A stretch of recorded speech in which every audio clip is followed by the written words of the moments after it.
முருகாசரணம். மயிலும் மயிலும் சேவலும் துணை. ஓம் நம சிவாய. கற்றலின் கேட்டலை நன்று என்பது ஒரு பழமொழி. உண்பதற்கு இனிமையாய் இருக்கும் இனிதான தண்ணீர் இந்த கிணற்றை தவிர வேறு எங்கும் கிடையாது என்று கருதும் கிணற்றுக்குள்ளே இருக்கும் தவளை நூல்களை முழுவதுமாக பகலெல்லாம் வெறுப்பில்லாமல் இனிதாக படித்து அறிவதை காட்டிலும் அவற்றை தக்க ஆசிரியன்மாரிடம் முறையோடு பாடம் கேட்டு அறிந்து கொள்வதிலே நன்மை பயக்கும். உணர்கினிய எண்ணி பிரிதுழி இல்லென்னும் கிணற்றகத்து தேரைவோல் ஆகார் கணக்கினை முற்றப்பகலும் முனியாதீதோதி கற்றலின் கேட்டலே நன்று என்பது பழமொழி 401. தானே கற்று வரும் பொழுது எழும் ஐயங்கள் தீர்வின்றி போகும். ஆகவே பொருள் அறிந்து கற்று பயனடைய வேண்டுமானால் ஆசிரியர் ஒருவரை அண்டி கேட்டு தெளிவதே சிறப்பு. செல்வத்துள் செல்வம் செவி செல்வம் என்பதோ இதுவே.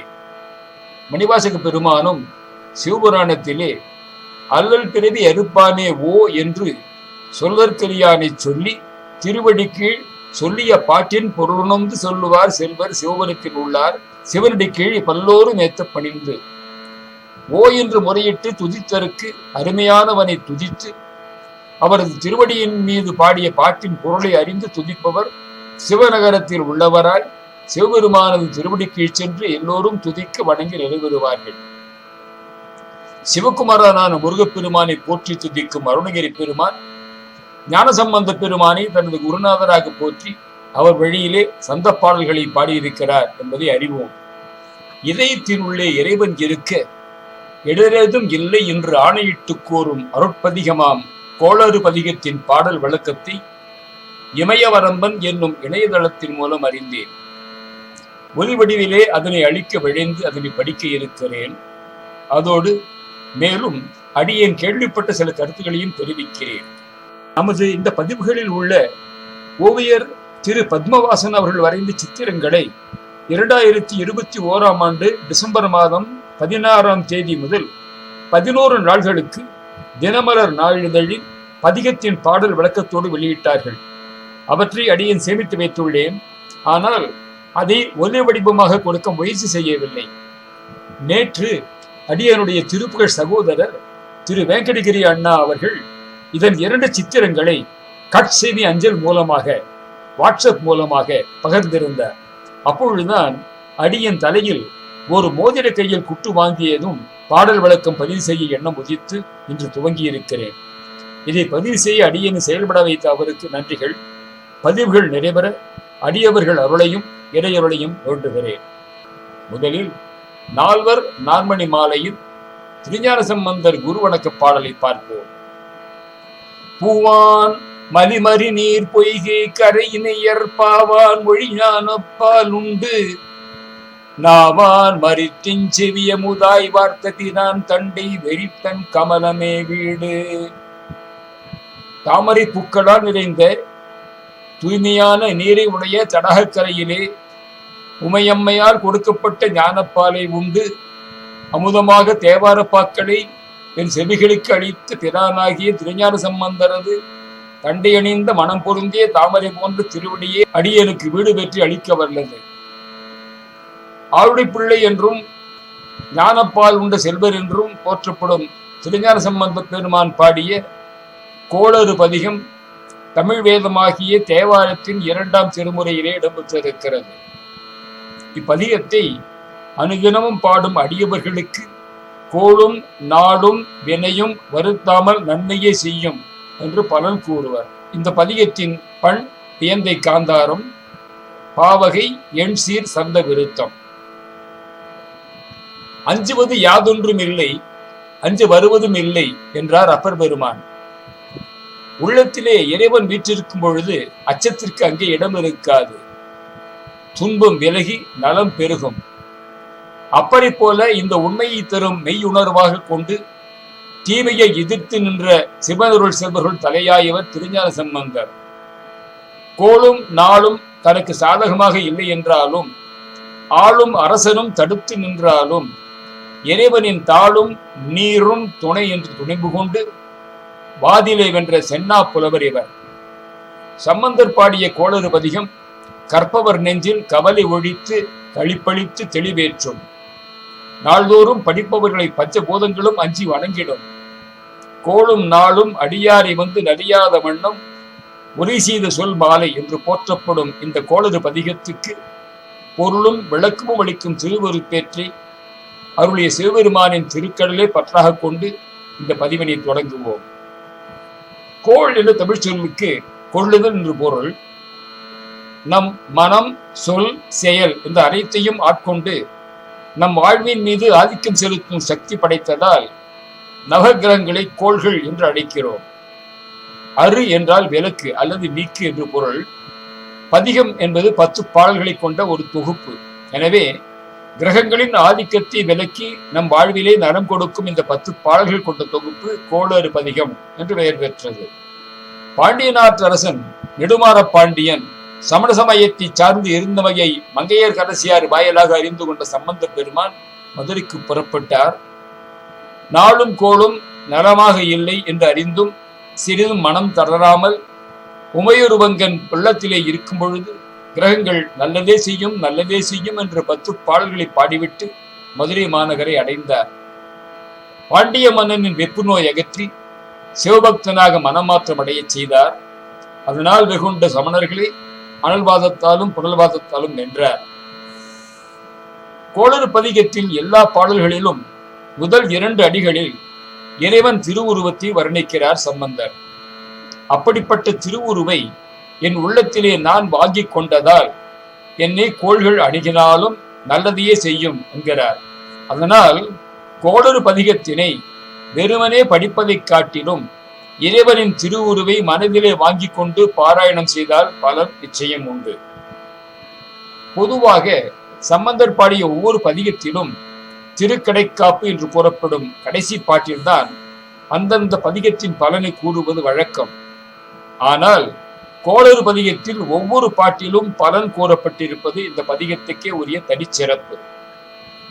திருஞான சம்பந்தரின் அமுத வாக்குப்படி கோளறு பதிகம் என்னும் இந்த அருள் தரும் உயர் பதிகத்தை அனுதினமும் ஓதும் பக்தர்களுக்கு நாள்கள், கோள்கள், தீயவர், இடி, மின்னல், பூதம், கடல், யமன், யமதூதர்கள், சிங்கம், புலி, யானை, பன்றி, பாம்பு, கரடி, அக்னி, தினை, திருமால், பிரமன், தேவர்கள், சிறு தெய்வங்கள், மறை, காலம், மலை, வெப்பு, குளிர், வாதம், பித்தம் இவையெல்லாம் நல்லதையே செய்யும். மேலும் இப்பதிகத்தை ஓதும் அன்பர்கள் விண்ணுலகிலே வாழும் தேவர்களின் மேம்பட்ட நிலையை அடைவார்கள். சிவகதி, சிவசாரூபம், முக்தி இவையாவும் கிடைக்கப் பெறுவார்கள். கோளறு பதிகத்தை பாடி அன்போடு வழிபடும் அடியார்களுக்கு இறைவன் நிழல் போல துணை இருப்பான், அருள்விதி காட்டுவான், பக்தியை தருவான், அவர்களை உயர்நிலைக்கு கொண்டு வருவான், மங்கை ஒரு பாகமாக தோன்றி வந்து அருள் புரிவான். எங்கேனும் யாதாகி பிறந்தாலும் தன் அடியவர்களுக்கு முக்கண் பெருமான் அருள் புரிவார். பாடல் விளக்கத்தை பார்ப்போம். வேயுறு தோழி பங்கன் விடமுண்ட கண்டன் மிக நல்ல வீணை தடவி மாசரு திங்கள் கங்கை முடிமேல் அணிந்தென் உள்ளமே புகுந்த அதனால் ஞாயிறு திங்கள் செவ்வாய் புதன் வியாழம் வெள்ளி சனி பாம்பிரண்டும் உடனே ஆசரு நல்ல நல்ல அவை நல்ல நல்ல அடியாரவர்க்கு மிகவே. திருச்சிற்றம்பலம். இந்த பாடலில் வரும் நவகிரகங்களின் பெயர்களில் பிருகஸ்பதி என்னும் குருவிற்கு உண்டான பெயரை வியாழம் என்று சில நூல்களில் குறிப்பிட்டிருக்கிறார்கள். சாதாரணமாக வியாழன் என்று நகரமாக சொல்கிறோம், அதை மகரமாக வியாழம் என்று ஏன் குறிப்பிட்டுள்ளார்கள் என்று பார்த்தால், வியாழன் என்பது வியாழம் என்பதன் இலக்கண போலி. வியாழம் என்பதே சரியான சொல் என்கிறார்கள். மேலும் விளக்கமளிக்கும் விதமாக சொல்லில் முறையாக வரவேண்டிய எழுத்துக்கு மாறாக வேறொரு எழுத்து வருவது இலக்கண போலி. வியாழன் என்பது வியாழம் என்ற சொல்லில் இலக்கண போலியாகும். வியாழம் என்ற சொல்லுக்கு வியாழக்கிழமை, ஒரு கோள், கிரகம், தேவ ஆசான், பாம்பு, ஒரு வகை வட்டம் முதலிய பொருள்கள் உண்டு. வேய் ஊரு தோழி.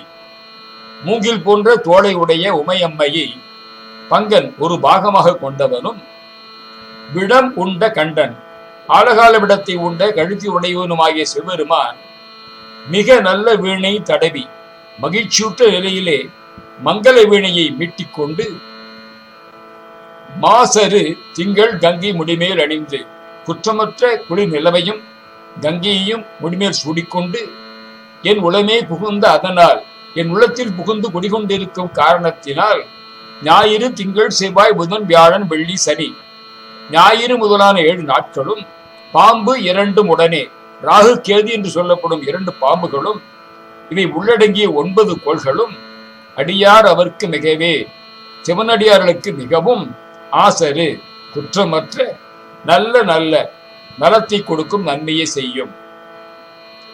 வேயுரு தோழி பங்கன். உமையம்மையாரிடம் ஞானப்பால் உண்டு மெய்யரு வாய்க்கப்பட்டு திருஞான சம்பந்தர் இறைவனை உமையொரு பாகராகவே பார்த்தார். சிவமும் சக்தியும் சேர்ந்த நிர்மல ஸ்வரூபமாகவே ஈசனை வணங்கிய சம்பந்தர் கோளறு பதிகத்தின் ஒவ்வொரு பாடலின் ஆரம்பத்திலும் உமையுடன் இறைவன் திகழும் திருக்கோலத்தை போற்றி துதிக்கிறார். வே என்றால் மூங்கில் என்று பொருள். மங்கையர் தோளுக்கு ஊமையாக மூங்கிலை சொல்வது சங்க இலக்கிய மரபு. வேல் முன்கண் வேய்த்தோள் அவற்கு என்று திருக்குறளும் இங்கு நோக்கற்குரியது. மேலும் மூங்கில் என்பது மங்கள பொருளாகவும் போற்றப்படுவதால் கோளறு பதிகம் என்னும் இந்த நலம் தரும் பதிகத்தை வே என்னும் மங்கள சொல்லோடு தொடங்குகிறார் சம்பந்த பெருமான். சம்பந்தர் 2ஆம் திருமுறையிலே மற்றொரு இடத்திலும் வேயுரு தோழி பங்கனை போற்றி பாடியிருக்கிறார். திருவெண்காடு தலத்திலே அந்த பாடலை பாடியிருக்கிறார். நன்மக்கட்பேறு வரலும் அதிகமாகும். பேயடையா பிரிவெய்தும் பிள்ளையினோடு உள்ள நினைவு ஆயினவே வரம் பெறுவர் ஐயுற வேண்டா ஒன்றும் வேயன தோல் உமை பங்கன் வெண்காட்டு முக்குள நீர் தோய்வினையார் அவர் தம்மை தோயாவாம் தீவினையே. மூங்கிலி போன்ற மென்மையும் பசுமை நிறமும் உள்ள தோளை பெற்ற உமாதேவியை தன் பங்கில வைத்தருளும் இறைவனுக்குரிய திருத்தலமாகிய திருவெண்காட்டில் உள்ள முக்குள நீரில் தோய்ந்து நீராடும் பக்தர்களை தீவினைகள் அணுக மாட்டா, பேய்களும் அடைய மாட்டா. முன்பே அடைந்திருந்தாலும் அப்பேய்களின் பிடியிலிருந்து வீழ்வர். நல் மக்கள் பேறு வேண்டுமென்றால் அதனையும் பெற்று அதனோடு மனத்தில் வேறு எவற்றையெல்லாம் நினைத்தார்களோ அவற்றையும் பெறுவார்கள். இவற்றை அடைவது பற்றி சிறிதும் சந்தேகிக்க வேண்டாம் என்பது இந்த பாடலின் பொருள். விடம் உண்ட கண்டன். சிவபெருமான் பார்க்கடலில் எழுந்த ஆழகால விஷத்தை தன் கண்டத்திலே அடக்கி தேவர்களை காத்து அமுதமும் அளித்தார். அவ்வாறு தன்னிடம் அபயம் புகுந்து தேவர்களை காத்தவர் திருவடிகளை சிக்கன பிடித்து பக்தியிலை திளைக்கும் அடியவர்களுக்கு கோள்களால் வரும் தீமையெல்லாம் தடுத்து தன்னுள் அடக்கி அவர்களுக்கு சிவபதம் என்னும் அமுதத்தையும் அளிப்பார். இவ்வுண்மையை பறைசாற்றுவது போல விடம் உண்ட கண்டன் என்று 3 சொற்களில் குறிப்பிட்டு அடியவர் மனநிலையில் அமுதினை கொள்கிறார் சம்பந்தர். மிக நல்ல வீணை தடவி. உள்ளத்தில் இறைவன் வீற்றிருப்பதால் விளையும் தெய்வ அனுபவ நிலையை வீணையின் மங்கள ஓசையினால் உண்டாகும் பேரின்ப நிலையோடு இங்கு ஒப்பிடுகிறார் சம்பந்த பெருமான். மிக நல்ல வீணையை தடவிய ஓசை எவ்வாறு உள்ளத்திலே களிப்பேற்றி எல்லா கவலைகளையும் மறக்கும்படியாக செய்கிறதோ அவ்வாறு இறைவன் உள்ளத்திலே புகுந்த அந்த கணமே எல்லா வினைகளையும் மறுத்து நாள்களாலும் கோள்களாலும் உண்டாகும் தீமைகளை தடுத்து நம்மை பேரின்ப நிலையிலே ஆழ்த்துகிறார் என்பது மிக அழகாக இங்கு மொழிகிறார் சம்பந்த பெருமான். மிக நல்ல வீணை தடவி என்று சம்பந்த பெருமானின் கோளறு பதிகத்திலே மொழிந்தவாறு பாரதியார் இந்த மங்கள சொல்லோடு தம் பாடலை தொடங்குகிறார். நல்லதோர் வீணை செய்தே அதை நலங்கட புழுதியில் எழிவதொன்றோ சொல்லடி சிவசக்தி. எழுத்தில் மட்டுமின்றி இசையிலும் புலந்து கொண்ட பாரதி வீணை என்னும் அழகிய உருவகத்தை இங்கு கையாண்டிருக்கிறார். ஈசனின் திருவடி நிழலானது மாசற்ற வீணையின் ஒலியை போன்றது என்று மனமுருக பாடிய அப்பர் சுவாமிகளின் பாடல் இங்கு பார்க்க வேண்டும். மாசில் வீணையும் மாலை மதியமும் வீசு தென்றலும் வீங்கிழவேனிலும் மூசு வண்டரி பொய்கையும் போன்றதே ஈசன் எந்தை இணையடி நீழலே. உளமே புகுந்த அதனால் தேவர் பிரான் மறிப்பறியாது வந்து உள்ளம் புகுந்தான் என்பார் திருமூலர். மறிப்பு என்றால் தடை என்பது பொருள். அதாவது இறைவன் எந்தவித தடையும் இன்றி மனத்திற்குள்ளே புகுந்தான் என்கிறார். இறைவன் நம் மனத்தை ஆட்கொண்டு எழுந்துள்ளுவதற்கு எவையெல்லாம் தடைகளாக இருக்கும் என்று பார்த்தால், முதலில் நான் என்னும் அகங்காரம் பெருந்தடை. மேலும் திருவுருளின் நாட்டமின்மை, திரு ஐந்தெழுத்தை ஓதாமை, அன்பற்ற தன்மை இவையாவும் இறைவன் அருள் நம் மேல் படுவதற்கு தடைகளாக இருக்கின்றன. ஆனால் நாதன் நாம நோச்சிவாயத்தை நாளும் நவிலும் நற்சிந்தையரான ஞானசம்பந்தரின் பால்மனம் மாறாத நெஞ்சில் தடைகள் ஒன்றுமில்லை. இறைவனை வரவேற்பதற்காக அவரது மனக்கதவு எப்பொழுதும் திறந்தே இருக்கிறது. கடவுளை வழிபடும் நேரம் என்று தனியாக ஒதுக்காமல் எப்பொழுதும் சிவ தியானத்திலே மூழ்கி இருப்பார் சம்பந்தர். அதனால் இறைவனால் வெகு சுலபமாக அவரது உள்ளத்திலே நுழைந்து அருள்பாலிக்க முடிந்தது. தம் மனத்தை இவ்வாறு கவர்ந்து ஆட்கொண்ட இறைவனை பார்த்து, என் உள்ளம் கவர் கள்வர் என்று தாம் முதலிலே பாடிய தோளுடைய செவியன் என்ற பாடலிலேயே அவர் உள்ளம் உருகி உரைத்ததையும் இங்கு நாம் பார்க்க வேண்டும். மாசரு பதிகம். மேலும் வேறு தோழி பங்கன் என்னும் இந்த பாடலிலே குற்றமற்ற என்னும் பொருள்படும் சொற்கள் 2 பயின்று வந்துள்ளன. கங்கை நீரின் குற்றமற்ற தெளிந்த நீரின் பெருமையை சொல்லும் பொழுது மாசரு என்று சொல்லை பயன்படுத்துகிறார். மற்றொரு இடத்திலே நவகிரகங்களால் குற்றம் குறைகள் ஏற்படாது என்பதை சொல்வதற்கு ஆசிரி என்னும் வார்த்தையை கையாண்டிருக்கிறார். அருமையான தமிழ் சொற்களான மாசு மற்றும் ஆசு இரண்டும் குற்றம் என்னும் பொருளை தருவன. மாசரு மற்றும் ஆசரு என்னும் 2 சொற்களையும் கொண்டு குற்றமற்ற தெளிந்த நீரை உடைய கங்கையை தலைமையில் அடைந்த இறைவன் நம் வாழ்வில் கிரகங்களினால் குறைகள் ஏற்படாமல் குற்றங்களை தடுத்து காப்பான் என்று உள்ளத்திலே பெரும் நம்பிக்கை ஊட்டுகிறார். இருள் நீங்கி இன்பம் பயக்கும் அருள் நீங்கி மாசரு காட்சியவர்க்கு என்பது வள்ளுவர் வாய்மொழி. இக்குறளுக்கு எடுத்துக்காட்டாக ஞானசம்பந்தரும் தெளிந்த மருள் நீங்கிய புல் மயக்கமற்ற சிந்தையராய் வாழ்ந்தார். குற்றமற்ற மாசரு மெய்நெறி வாய்க்க பெற்றார். அதனால் மெய் உணர்வை தடுக்கும் திரையாகிய இருள் விலக ஒளி வடிவாய் திகழும் தோளுடைய செவியனின் தரிசனம் கிடைக்க பெற்றார் என்றும், குறையாத மனமகிழ்வுடன் வாழ்ந்தார். தாம் பெற்ற சிவம் என்னும் இன்பத்தை உலகத்தோறும் பெற்று உய்யுமாறு கோளறு பதிகத்தை அருளியது சம்பந்தரின் மாசற்ற அன்பு உள்ளத்தை காட்டுகிறது. வேயிறு தோழிமங்கன் என்னும் இந்த பாடலில் நல்ல என்னும் மங்கள சொல் 5 முறை வந்திருக்கிறது. இந்த பாடலை தினமும் காதலாகி கசிந்து கண்ணீர் மல்க பாடுபவர்களுக்கு தீமைகள் விலகி என்றும் நன்மையே விளையும் என்பதை உணர்த்தும் வகையிலே நல்ல என்னும் இந்த மங்கள சொல் அமைந்துள்ளதை காண வேண்டும். இந்த உலகத்திலே நலமுடன் வாழலாம், குறைவற்ற நற்கதி பெறலாம். இத்தகைய பேச்சினை அருளுவதற்காகவே பெண்களில் நல்லாளாகிய உமையம்மையுடன் திருக்கழுமலம் என்னும் திருத்தலத்திலே சிவபெருமான் வீற்றிருந்து அருள்கின்றார். இந்த பொருள்பட அமைந்த மண்ணில் நல்ல வண்ணம் என்னும் பாடலிலும் நல்ல என்னும் மங்கள சொல்லி ஒவ்வொரு அடியிலும் கையாண்டிருக்கிறார் நம் ஆளுடை பிள்ளையார்.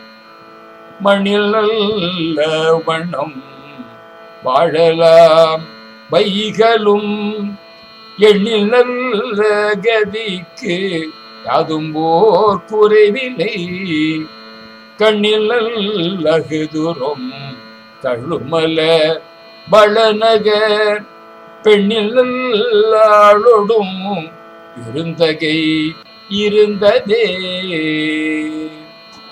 இந்த பாடலுக்கு கற்பகம் 12 திருமுறை ஆய்வு மையத்தார் வழங்கும் பொழிப்புரை, மூங்கில் போன்ற தோழினை உடைய உமையம்மையை ஒரு பாகமாக கொண்டவனும் விடமுண்ட கண்டனும் ஆகிய சிவபெருமான் திங்கள் கங்கை ஆகியவற்றை முடிமேல் அணிந்தவனாக மகிழ்ச்சியுற்ற நிலையிலே வீணையை மீட்டிக்கொண்டு என் உளம் புகுந்து தங்கியுள்ள காரணத்தால் ஞாயிறு திங்கள் முதலான 9 கோள்களும் குற்றமற்ற நடத்தி செய்வனவாம். அவை அடியார்களுக்கும் மிகவும் நல்லனவே செய்யும். இந்த பாடலுக்கு தினமலர் நாளிதழில் வெளியான பொழிப்புரையை பார்ப்போம். வனப்பும் திரண்டும் பளபளப்பும் மிகுந்த பச்சை வண்ண மூங்கில் போன்ற திருத்தோள்களை உடைய உமாதேவியாரை ஒரு பாகமாக தன் இடபாகத்தில் வைத்து வரும், பார்க்கடலை கடைந்த பொழுது பாய்ந்து வந்த விஷத்தை உலகை காக்க உருட்டி எடுத்து உண்டவரும், அம்மை கழுத்தை பிடித்து நிறுத்தியதால் நீலமணி அழுந்த கழுத்து போல காட்சி தருபவரும், அதனால் நீலகண்டன் என்ற பெயர் பெற்றவரும், மிக அழகிய வீணையிலே மிக நல்ல சுத்தமான சுருதியோடு சுரங்களை மீட்டுபவரும், குற்றமற்ற சந்திர பிதையையும் கங்கையையும் தன் முடிமேல் அமர வைத்து இருப்பவருமான பரமேஸ்வரன் என் உள்ள பெருங்கோவிலில் அமர்ந்து இருப்பதனால் சூரியன், சந்திரன், செவ்வாய் என்ற அங்காரகன், புதன், வியாழம் என்கின்ற குரு, வெள்ளி எனப்படும் சுக்கிரன், சனி என்கின்ற சனி பகவான், பாம்புகள் இரண்டாகிய ராகு கேது அனைத்தும் பெரிதும் குற்றமற்றன ஆகி நல்லன நல்லன, அவை மிகுந்த நல்லன நல்லனவே சிவனடியாராகிய நமக்கு செய்யும். தென்னாடுடைய சிவனே போற்றி, எந்நாட்டவர்க்கும் இறைவா போற்றி. அடுத்த பதிவிலே தொடருவோம்.